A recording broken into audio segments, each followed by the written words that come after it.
Hi, everybody. This is Silvio Canto in Dallas, Texas on Thursday, August the 18th, and welcome to our commentary.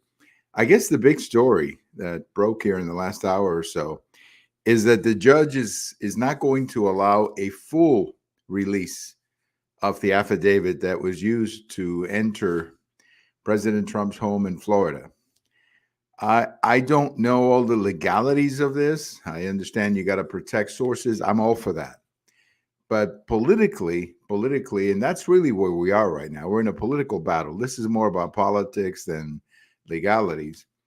Uh, I think unless this is released and we can see exactly what this was all about, I think politically this will continue to be a divisive issue, and people like me will continue to question the motivation of the FBI, not so much the FBI, because remember, the FBI was carrying out the order.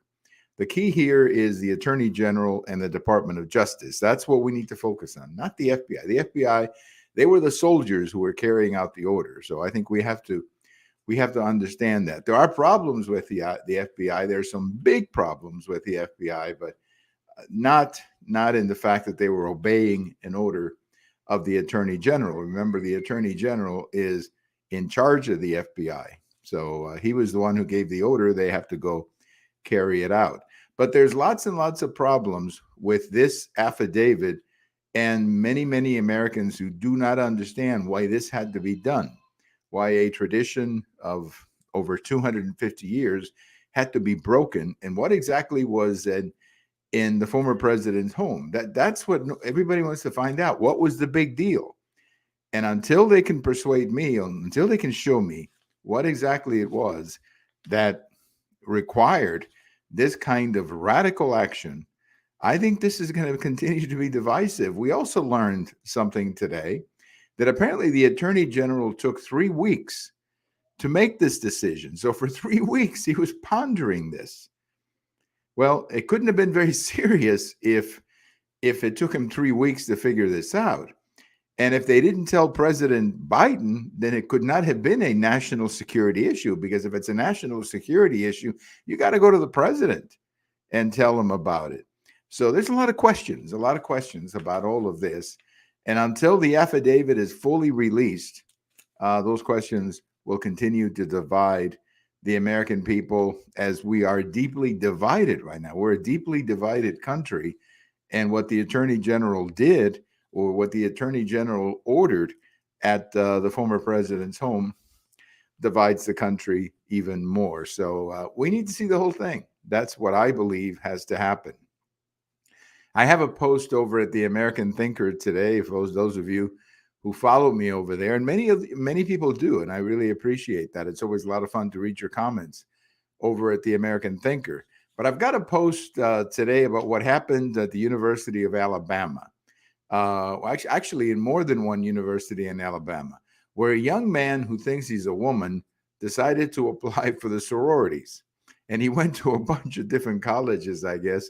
And the women in each of these colleges said, no, sororities are for girls. You're not a girl.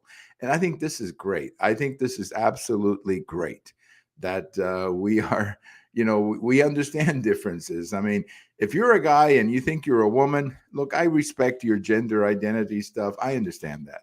But don't pretend that you can be a guy or that you can be in a girl's sorority. I think girls are entitled to the privacy of a sorority and a dorm. And a guy dressed up as a woman is not a girl. I don't care whatever you feel. You're not a girl. And I can certainly understand young women. If my daughter was in those dorms, I would not want somebody in there, or a man in there, pretending to be a woman. So good going right there. Good cheers, I should say, for the young women in Alabama.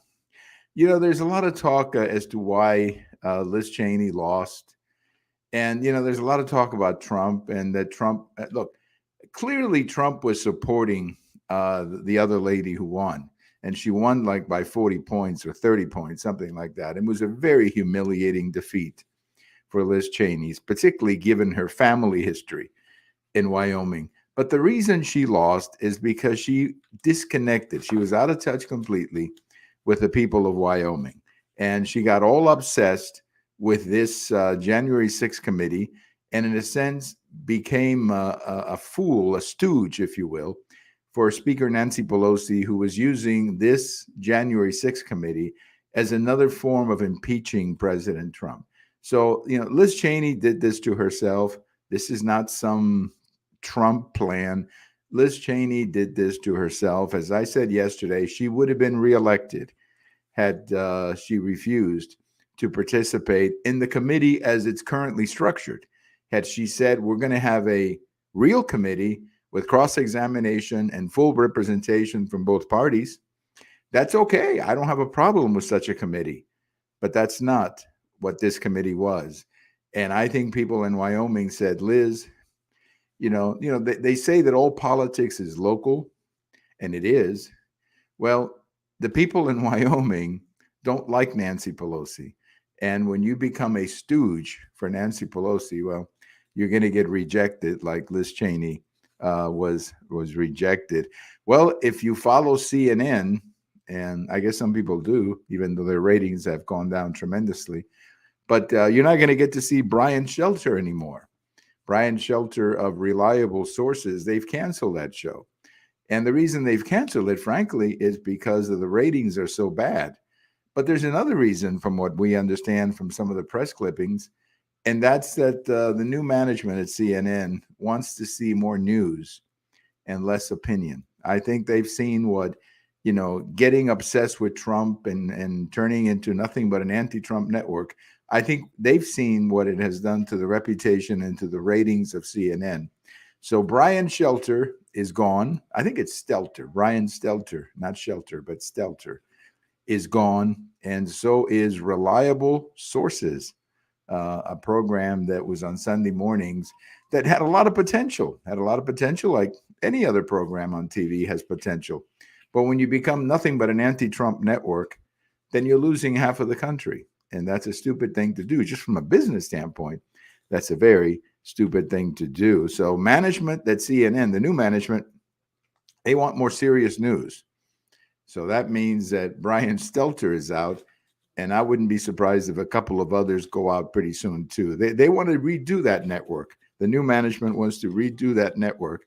And in order to redo a network, you got to put some new faces in so that you completely disconnect from the old network.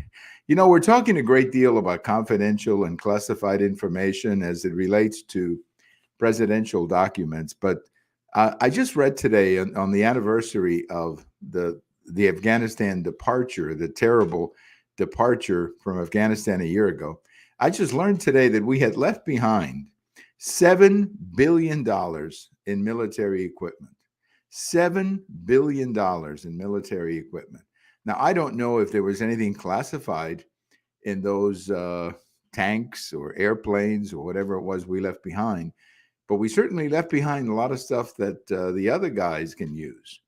And that should be an outrage. That should be an outrage that we would leave that much military equipment behind. Again, this equipment is not going to be used by the good guys. It's going to be used by the bad guys, or it may end up in the secondhand market, American tanks or airplanes being sold to bad people around the world. So $7 billion that we lost or that we left in Afghanistan. That's a travesty. Everybody's so concerned about confidential documents and classified documents. Well, we just left $7 billion in Afghanistan of equipment. And some of that equipment is pretty important and pretty serious. Military equipment like airplanes and tanks or machine guns or whatever it was that we left behind. What a shame. What a shameful episode that was for the Biden administration.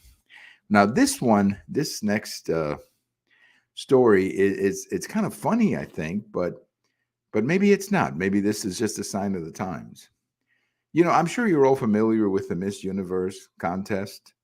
In our home, when my mother and my sister, whenever there would be a Miss Universe or Miss America final, they were usually on Sunday nights, if I recall, it was like Game 7 of the World Series or the Super Bowl for my mother and my sister when we were growing up. I mean, the Miss Universe was like the Super Bowl for my mother and my sister. They used to watch it from beginning to end, and they got all caught up in who was winning and who was not, and what this girl looked like. And, it was almost like watching a sporting event, except that it was, of course, a pageant, a beauty pageant. And I remember my mother would say, I'm watching this, so if anybody wants to eat anything, you got to eat before the show starts, because after that, I'm sitting in front of the TV and I'm going to be watching Miss Universe, my sister too. Well, anyway, it appears that Miss Universe, or the contest, or the pageant, I thought it was only for single women, but apparently they're opening it up to married women. So now Miss Universe is not necessarily going to be a young single woman. Now, I don't have any strong feelings, I guess, one way or the other, because, a pretty woman is a pretty woman. But I just wonder, though, if they're going to have to change the name from Miss Universe to something else, because you're going to have, the 19, 20-year-old beautiful young woman, and then you're going to have, I assume, some 30-year-old mother with a few children. And, I don't know if they're going to change the name, but I guess they have to, because it's no longer going to be Miss Universe. So I don't know. Again, it's not that big of a deal, not a major story. I just thought it was kind of entertaining, to say the least. Well, as we leave you today on this day in history, we remember one of the greatest baseball players of the 20th century, and that's Roberto Clemente, who was born on this day in 1934. Now, for those of you who follow baseball, Clemente was killed in December 1972. He was on a charity mission. They were flying some supplies to Nicaragua after a terrible earthquake in that country, and they were flying from Puerto Rico, his native country, to Nicaragua. And unfortunately, the plane that Clemente was on just went down into the ocean shortly after takeoff.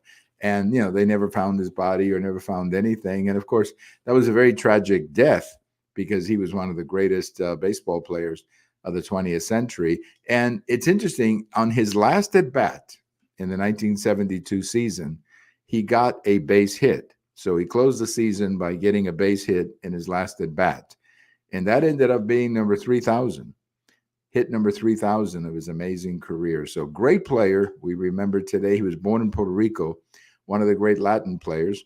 His batting average was 317. He had 3,000 hits, and he won four batting titles in the National League. Great player, Roberto Clemente with the Pittsburgh Pirates. We remember growing up watching him. I had his baseball card, and we would check the box scores every day to see what Clemente had done. Well, we used to check box scores back then. Now you got the iPhone and you can check it instantly, but back then you had to wait till the next day to see the box scores. Well, thank you for listening. This is Silvio Canto in Dallas, and we will talk to you later. Bye-bye, everybody.